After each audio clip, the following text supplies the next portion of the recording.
Welcome to Truck Tech. I'm Thomas Wasson. We're continuing our series where I went to ACT Expo, got to talk with some really cool folks, and in this episode we are talking with the folks from BetterFleet and Kalmar.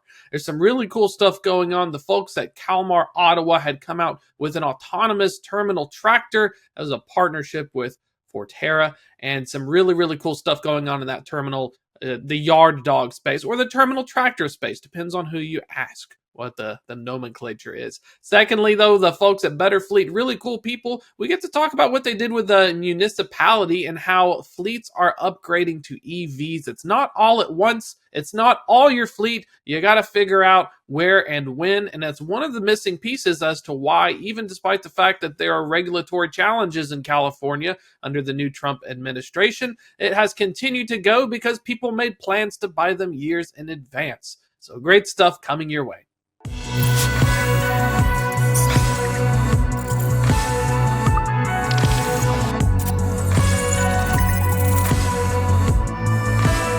Welcome to Truck Tech. I'm Thomas Wasson. We're at ACT Expo right now, and I'm talking with the folks at BetterFleet, and super excited to be talking with Daniel, their CEO. And Daniel, you guys are working on some cool stuff. Before we dive in for these very quick back-to-back interviews, tell us about yourself. Give us your background. What's the lore?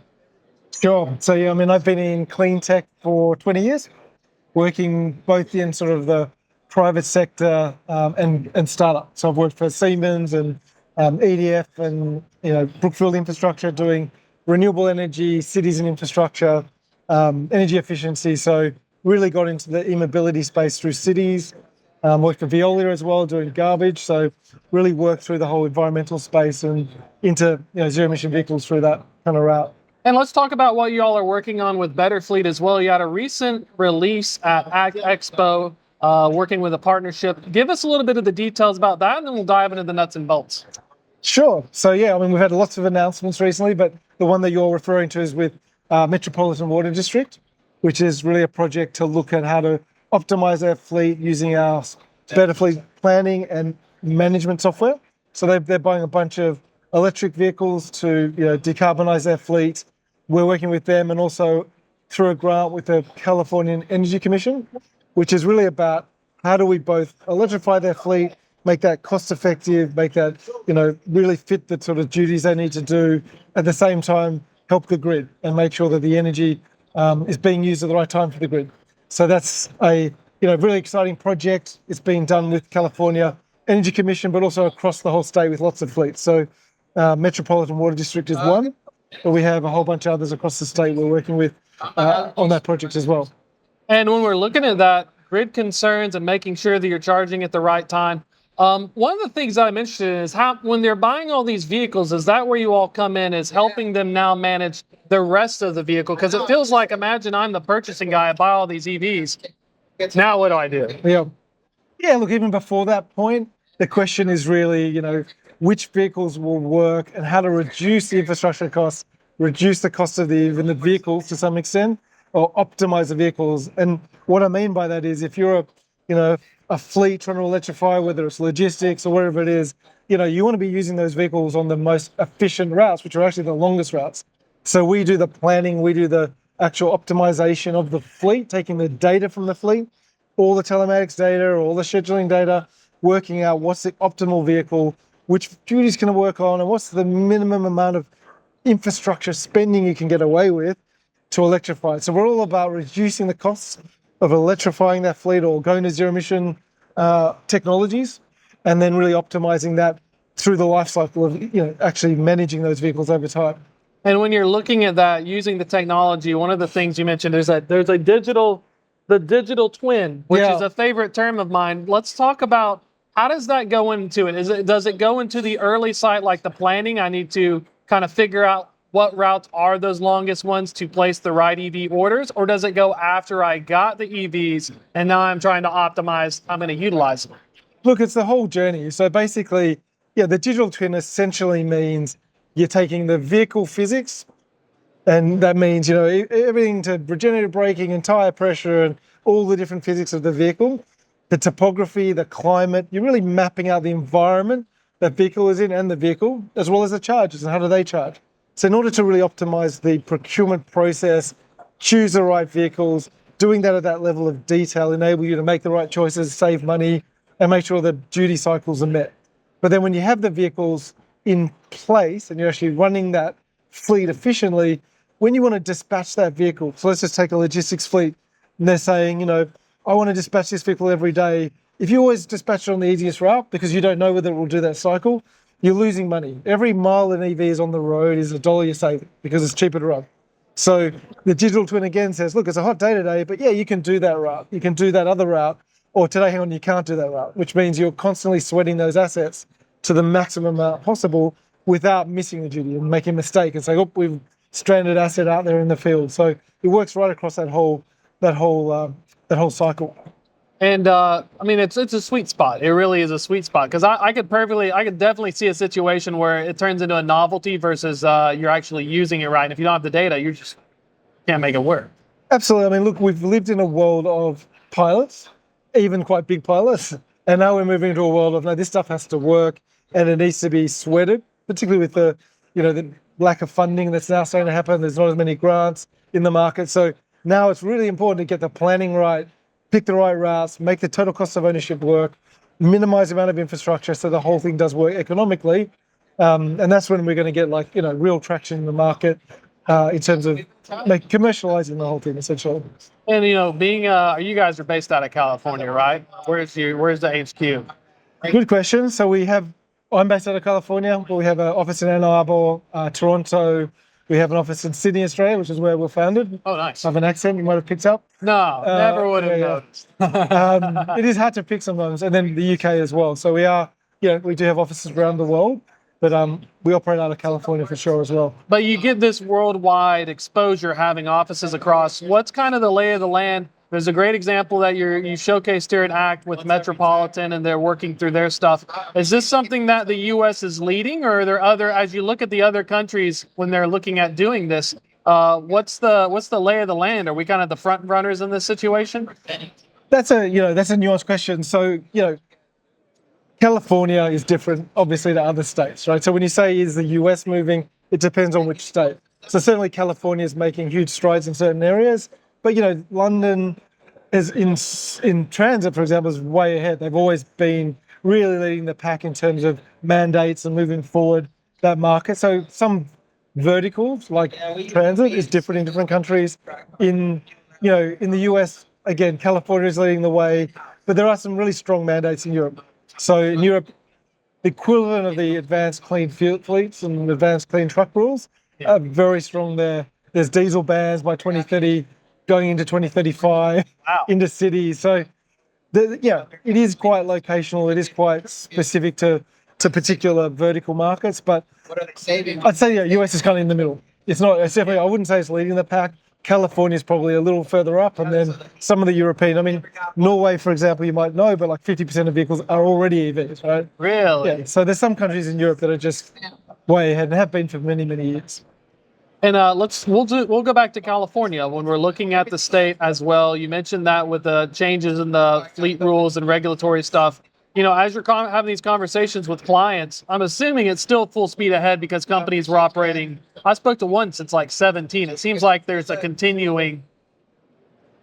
Oh, look, I think it's a mixture. I think there's a bunch of companies that were doing this because they wanted to do it either for a differentiation or, if you're Amazon, you've got the scale. Yeah. You can do it and you can find total cost of ownership parity. But, I think some fleets will honestly slow down and they'll need to be much more picky and much more focused on the economics and the efficiency. So, there's a lot of uncertainty, I would say. Yeah. And the main thing at the moment is just waiting for that uncertainty. So I hear a lot of people saying, look, we need to wait. We need to see what's going to happen with this incentives. We need to see what's going to happen in California with the legislation and in other states as well. And then they're going to make decisions. So there's certainly a bit of a wait and see, I'd say, would be the main feedback I'm hearing. Unless you're a fleet that's very, very committed, very, very green and was going to move anyway. I think a lot of the fleets we're hearing are kind of stalling a little bit or putting things on kind of pause until they know what the regulatory environment's going to be. Let's say I want to be forward thinking then. What is, for fleets who are looking into this electrification, whether they have cars, trucks, medium duty, heavy duty, what's kind of the first thing? I come to BetterFleet, I'm like, what do I got to do? What's the first step? The first thing is just really understanding the fleet that you have in relation to this new technology. So having the data and being able to say, okay, what are my sites? What data do I have about my sites? Do I know that they've got capacity for the grid or they don't have capacity for the grid? What do I know about my vehicles and my duty cycles? Do they match the duty cycles? I mean, even with a lot of fleets we talk about, it's an opportunity to relook at the fleet even. So we work with a lot of municipalities and we say, look, actually, we've just found that you don't need 3 of these vehicles, and they just haven't had the time to think or sit back and look at their fleet. So it's actually a really good time to revisit that fleet and understand what's the fleet duty cycles, what's everything being used for. And once you have that data, you can really start to make decisions about the technology. What's the right timing? How much do you want to spend to make this happen? Is this just a scenario where it's like, hey, it has to be economically feasible, we're not going to do it? Or do you say, look, we're prepared to spend a little bit of money each year? Then you can start to feed that into the plan.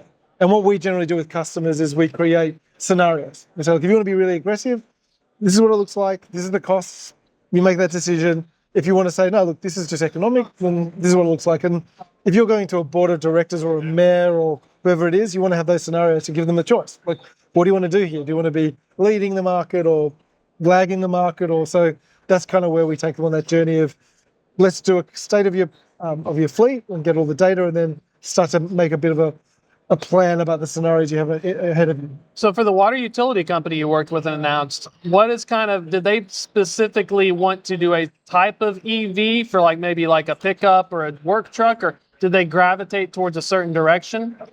Oh, look, I mean, yeah, they're Californian, they're progressive in themselves in terms of wanting to transition. So they're looking at their whole fleet. So really, I mean, it's a case, I mean, and this is sort of often how these plans work. Yeah. Is we have a hierarchy of the entire fleet and all the asset replacement schedules. And then you line up and you say, like, is there a vehicle now available for the duty cycle today for that category as it comes off? So you might say, look, in year 3, there's these pickup trucks coming off, and you go, no, there's a very feasible alternative.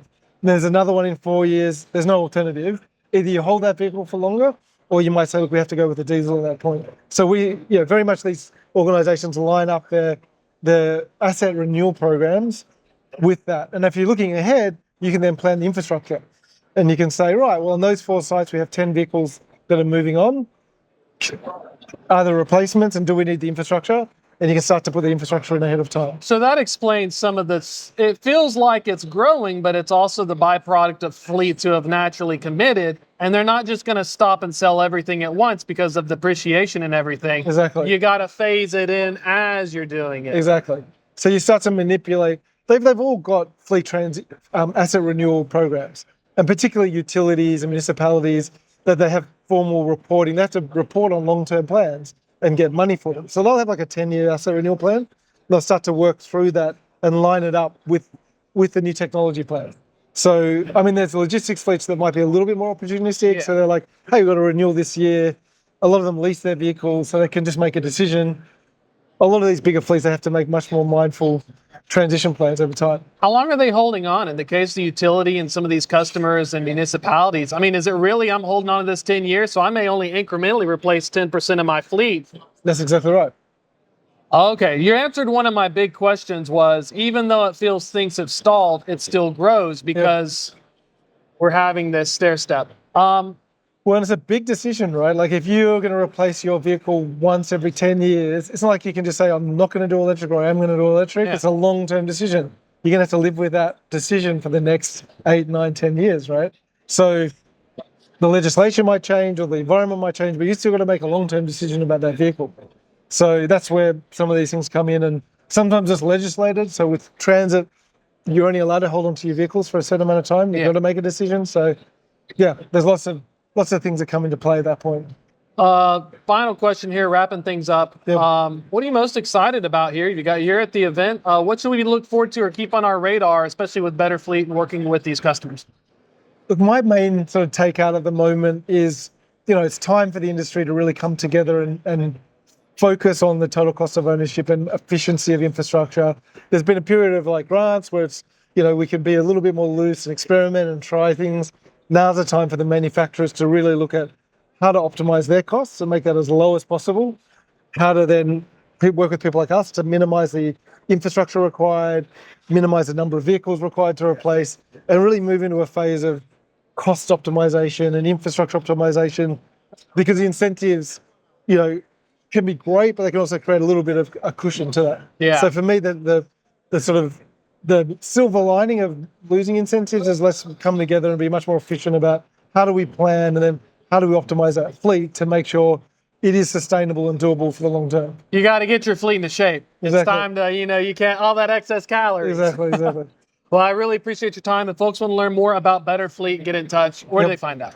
Just www.betterfleet.com. It's pretty simple. So yeah, come along and, we can download some white papers. We have a whole bunch of free information for people, or just get in touch and we can do a demo. Perfect. Thank you for your time, sir. Thank you. Great to meet you. And we're with the folks at Kalmar. They've got some awesome recent releases, especially in the EV sector and the autonomous sector. If you notice behind us, this is the terminal tractor. This is made by Kalmar. Some people call them the yard dog, but don't let that put you down. The terminal tractor is one of the workhorses of our supply chain, and I wanted to talk to the folks and find out what's going on. And so pleasure to have you. Thank you so much for joining. Tell folks your name, what you do, and then we'll dive in. Absolutely. Thanks for having me first off. My name is Ryan Sipple. I'm the product manager for Kalmar Ottawa Terminal Tractors based out of Ottawa, Kansas. We are extremely excited to be unveiling this product here and happy to share more about it.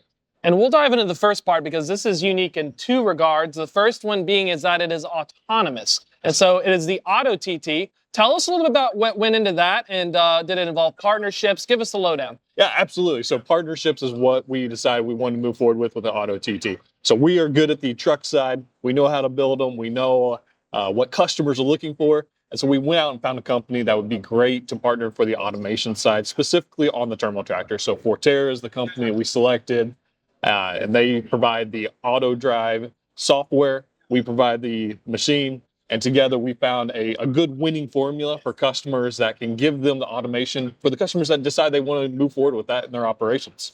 And this is special because when we're looking at autonomy, it does require a little bit of extra stuff compared to a non-autonomous. Tell us some of the details. I'm assuming for yard operations, you need redundancies. Absolutely. So you'll notice, you see at the corners and at the top here, we got LiDARs all over the place. We have the sensors. Right now, you have the option to put a safety driver in place if you would like. We can do driver out. In fact, we're running pilots today with fully driver out through mixed traffic areas. So we have options that allow whichever the customer, how deep into autonomy they want to go, we can provide those solutions for them. And everyone's talking about driver out. So you guys are already doing it, just not fully commercial yet. Folks are willing to try it, and they're giving you that green light. Absolutely. One of the things that a terminal tractor must do is it has to back in. So you have you're solving one of the bigger challenges compared to the Class 8 and the bigger rigs. Absolutely. How does it back? Do you need specific sensors and lights and LiDAR to do it, or did it take special training? Or tell us a little bit about that, because you have to go backwards as well as forwards. Absolutely. So Forterra has done a great job of coming up with the formula for backing up. You need to know the length of the trailer. You need to know where it's looking to go. 95% of the time, it's going to back up exactly where we want to into the dock that you're looking for. It occasionally has to adjust a few inches, but overall, it is a fantastic solution for backing up, and that's proven to work in all of our pilots. And when we're looking at connecting as well, one of the challenges, I didn't see the step deck, but some of this one's just a traditional one. I'm assuming when we're looking into it, that's the next step of autonomy, is not only will you back into it, but you also have automated systems that can help do it end to end. Absolutely. There are a variety of solutions for this. We're still evaluating which one's the best to go with, but we've tested a couple. We're hoping to share more on who we're going to move forward with here soon. You're like the belle of the ball as an OEM. It's like all these suitors. Absolutely. It's a great opportunity. We love working with different partners that can give us the expertise that, we're good at the trucks, but in these peripheral technologies, we love partnering with companies that can really bring creative solutions to us. Operationally, a lot of folks keep talking about the middle mile as the thing, but when you're talking about the first and last mile, tell us a little bit about some of the planning and stuff, because it does seem like when we're looking at the race of adoption, who's going to adopt these things first? Mm-hmm. These guys are in a very unique position. Absolutely. So I'll start with the EV side. So the EV, this makes perfect sense for a terminal tractor. It's staying close to home. It's staying close to chargers. You don't have to worry about these long ranges and being away from a charger the whole time. So it's one huge advantage. When it comes to autonomy, you're in a very fixed footprint. So it's very easy to map it out. Although I will say Forterra's technology, it's a dynamic system. So we don't need a set path that it follows. You just tell point A to point B, it will map the most optimal, but if there's an obstacle in the way, it will go around the obstacle and find a new path to get there. It's really a great solution that Forterra has provided there. Well, let's talk about the EV aspect as well, because this is kind of like the holy grail unicorn. We've got an EV autonomous terminal tractor, and only at ACT Expo. Shout out to the ACT Expo folks. We're kicking it up a notch. Tell us what went into this. What generation is this? Catch us up on the lore for folks who don't understand that. This space has been rocking EV for quite some time, but it's, as Emerald would say, bam, they're kicking it up a notch. Absolutely. So this is going to be the third generation EV, and we've done the previous generation. It launched in 2018. We put a few of those units out to the world. We learned a lot from those units. So we developed a second generation.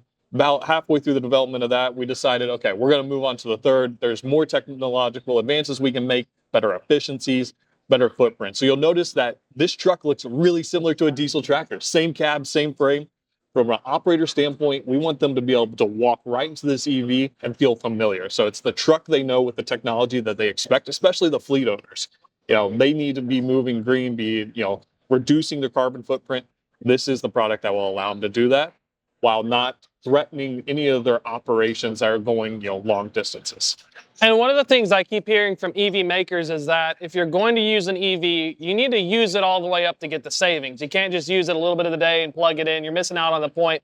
How long in the course of a day, if I'm going to get one of these things in the life of the humble yard tractor, how much can we get out of the EV? What does their shift look like before we got to plug it back in? Absolutely. So the standard distribution spec, which is this is 105 kilowatt hours. We have options for 140 and 210. But we'll use this one as a great example. So a typical distribution outfit, you can get 8 to 10 hours. So a single shift out of it. If you take advantage of opportunity charging, say a 15-minute break or a 30-minute lunch, you can stretch that out to 16 to 18 hours and all the way up to 20 is what we've seen in our testing. And one of the cool things with the AV technology is that when you're operating in a busy yard, you're not always pulling trailers nonstop. So part of the advantage is this thing is able to sense when it's like, I don't have a lot of stuff going on through the TMS and other stuff. It'll go find its own little parking spot and then it'll just get charged. Yeah, absolutely.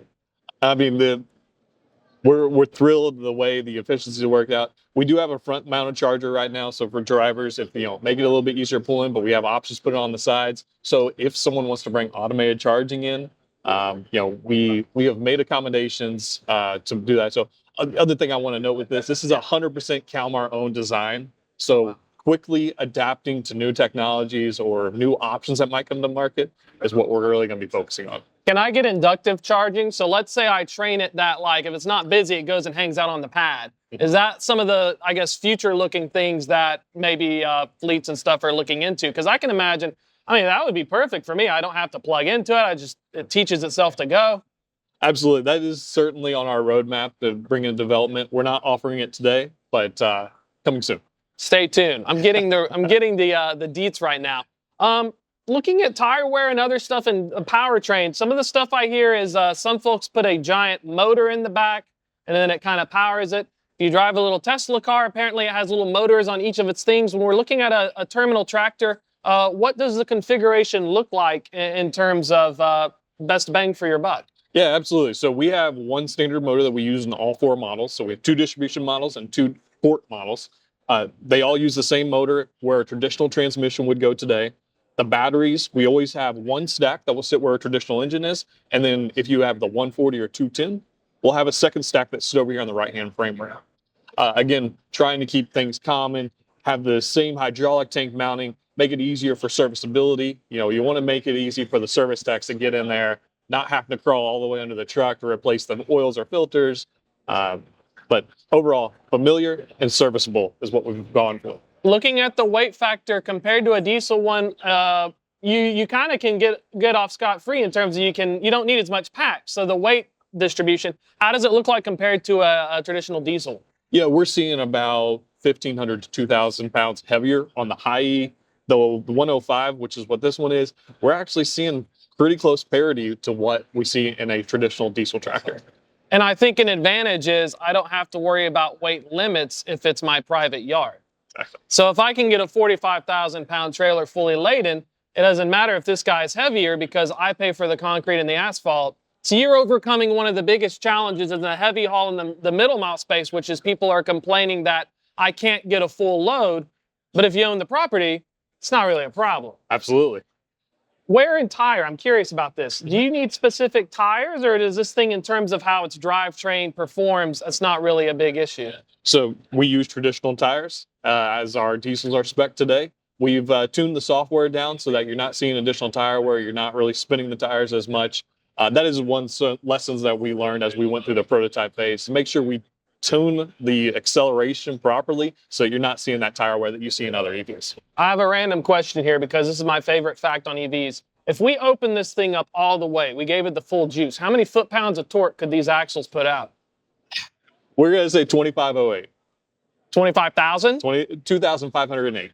Okay. Someone told me one time I can get up to 13,000 foot-pound of torque if I open this puppy up. But If we really opened up all the software, it could probably get higher, but we limited that to make sure that we're not overpowering the unit too much. We want the efficiencies in the energy side. So if I'm a fleet and I want to spec this puppy out, I do have the potential to go from turtle to hare, but I may blow my tires with that much juice. Yeah, there's some stuff we wouldn't allow from a safety standpoint for sure, but you can certainly have fun. The torque is incredible on these machines. And kind of looking ahead as well, especially with this partnership. When are you taking the orders now, or when are we looking at in terms of deployment and timelines when we should expect to see these operating? So the EV, we'll take an order today. Production is happening in our warehouse in Ottawa, Kansas today. The auto drive, we're going to actually launch the diesel version first. Those will start sales late this year into early 2026, and then the EV will follow roughly 3 to 4 months after that. And then final thoughts as well, because I'm getting the lay of the land.